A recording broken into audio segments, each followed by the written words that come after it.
So Oyedepo came out to react to the leak audio between him and Peter Obi, and he said that he has never supported any politician in his life, and he will never till he goes to heaven. I don't know how to feel about this statement. I don't know whether to be happy or whether to be sad, because it will show a very marked distinction. If you consider the way the Muslim clerics behaved towards this election, and you compare it to the way the Christian clerics behaved towards this election, you would not know how exactly to feel. I don't know about you, but for me, I don't know if it's a good thing or if it's a bad thing, because look at the Muslim clerics. They were up front with what they wanted. They came out categorically clear and told their people what to do. In fact, they made videos of it and said to them it was a jihad. They said it clearly was a jihad. They were not hiding it. But when it comes to us Christians, we hide behind vision. We are complacent. So will it be a good thing that Oyedepo has never supported any politician in his life and he will never support? Is it a good thing? Is it something that we should encourage pastors to do, considering the fact that the imams actually do the opposite? The imams, they come out and they are very clear on the fact that Muslims must vote Muslims. And they are unapologetic about it.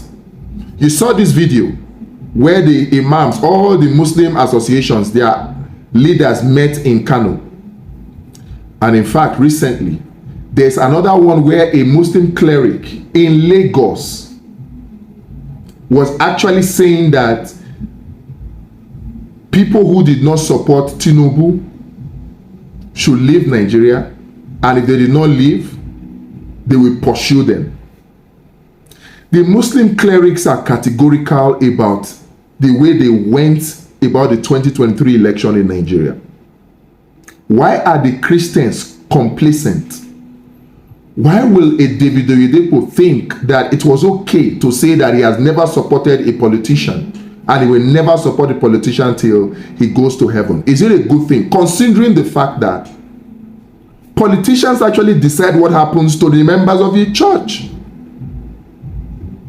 The hunger and the poverty and the sicknesses that the people come to church to pray about are caused by the policies of these politicians.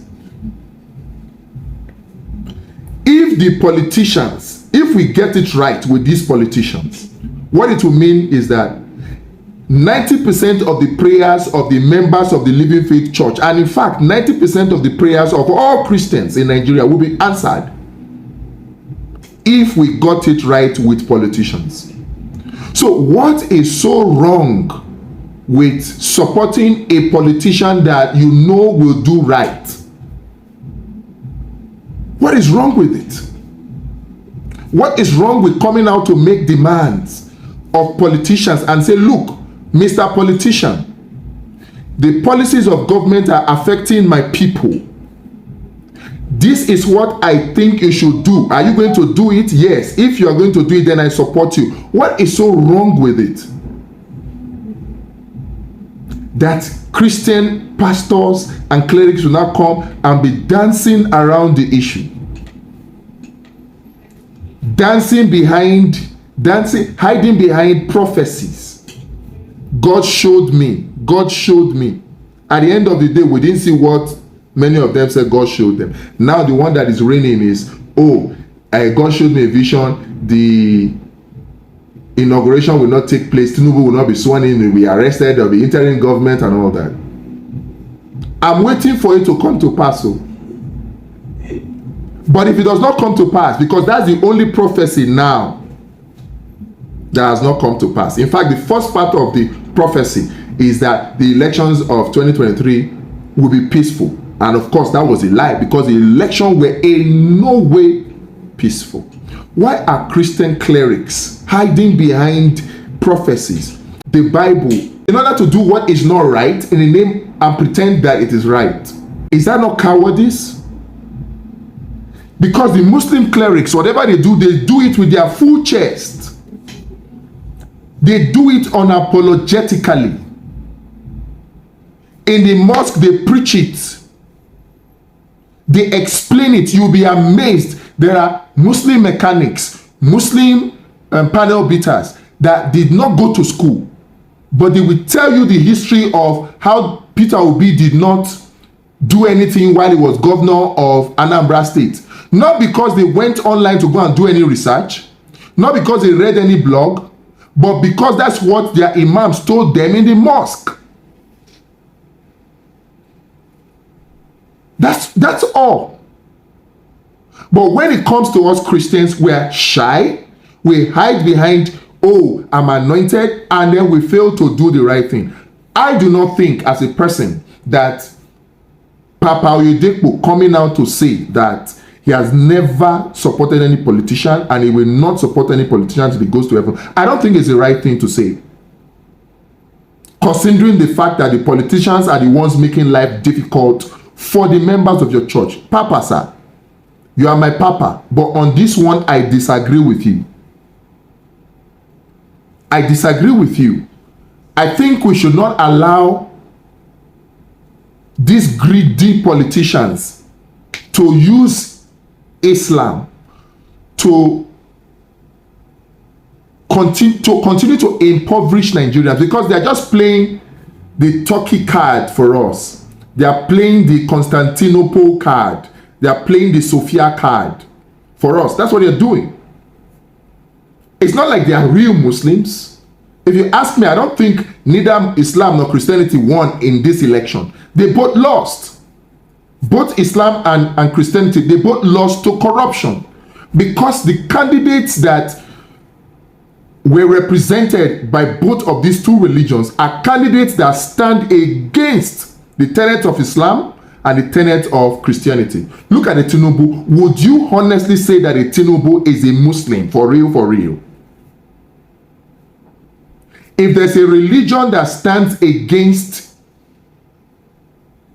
partiality, that stands for equity and fairness, I don't even think Christianity comes close to Islam in that wise. Islam is about fairness. That's why when a man wants to marry 4 wives, Islam prescribes the recipe for fairness for all the 4 wives. In fact, it said that the number 1 condition for a man to marry 4 wives is that he must treat all of them fairly. When a man dies, the way the man's properties and inheritance is left and shared amongst the children is prescribed so that there will be fairness. Islam is about fairness. Islam is about peace. But here you have a Tinubu who on air, caught on camera, preaching chaos, asking his followers to snatch ballot boxes. And you say he's a Muslim and you are using Islam to support him. He could not even recite simple Islamic prayers. He has a case of drugs. Islam does not allow drugs. Islam does not allow alcohol. And he has a drug case hanging on his head. And you can still come out and support him in the name of Islam. And you say it's Muslim ticket. And you think Islam won? No, Islam did not win. Christianity did not win. They both lost. Corruption won. And for those of you rejoicing because you think, oh, Muslim ticket won, no worry, they will soon swear Tinubu in. Because right now, only death can stop his swearing in. And even if he dies, Kashim Shettima will be sworn in. You still have your way. Then I will now see if by the time they remove fuel subsidy in June and petrol is now selling for 800 naira per liter, I will now see whether you Muslims will now buy the fuel cheaper. Whether you will have a separate Nigeria where there will be jobs for Muslims and then there will not be jobs for Christians. I want to see when the prices of things skyrocket. I want to see whether there will be a different price for Muslims. We allow these politicians who are neither Christians nor Muslims to deceive us using religion. We allow them. And unless we give ourselves brain and change our orientation, we'll suffer for it, because things are going to get harder. There are no two ways about it. They have told you we will remove fuel subsidy, and removal of fuel subsidy is the beginning of additional sufferings. More Nigerians will lose their jobs. Those who are already poor will become poorer. Those who were already extremely poor will now become more multidimensionally poor. Because some people think that they were supporting Islam, some people think they were supporting Christian. We need to change. We need to change. So that's my take. I don't think that it is right for any Christian man of God to come and say that he has not supported any politician. It is not a bad thing to support politicians. It's done all over the world. All you just need to do is give the politician your conditions. Supporting Peter Obi is not necessarily because he's a Christian. Supporting Peter Obi is because of his competence. So if a pastor comes out to say, I am supporting Peter Obi because he did not steal money when he was governor, because he left money behind when he was governor, because he was able to do this project and do that project, he improved education to the extent that Anambra State became #1. He improved health to the extent that he built brand new teaching hospitals, and Anambra got award, Bill Gates Award, World Health Organization Award, United Nations Award for Best State Governor in performance in terms of health. It is not wrong for a pastor to support a Peter Obi on these grounds. It's not based on religion. It is based on track record, based on competence. It is not wrong for a pastor to come and say that, look, I cannot support Tinubu because he has not answered his case on the drug case. It's not wrong, but to just come out and say, I don't care, I will never support any politicians, when the politicians are the ones making your members poor.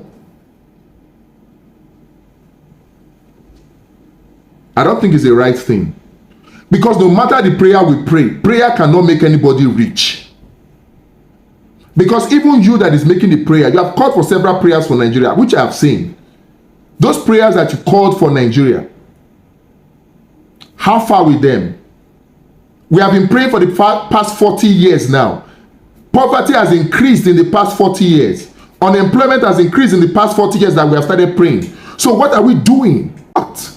It is not wrong, sir. With due respect, it is not wrong for you as a pastor, as a man of God, to come out and say you support a politician because of principles. It is not wrong for you to demand of politicians to make life easy for your members who are citizens of the country that you are in. It's not wrong, sir. So to say that you will never support any politicians, I think you should walk that back, sir. I think you should go back on that. It is not a right thing. It is not fair on Nigerians. It means that since life is okay for you, you don't care that lives are horrible for the members of your church, majority of whom are poor. 90% of the members of Living Faith Church are poor. 90%. And these 90% that are poor because of the policies implemented by these wicked politicians. So how can you say you will never support the politicians? You should be making demands of politicians and educating the people on politicians. Not talking in parables. You should talk in clear terms. You said? Trying to be indifferent. Trying to be indifferent. No. You should take a stand based on principles and stand by it. At the end of the day, it is the life of politicians and Nigerians that are at stake.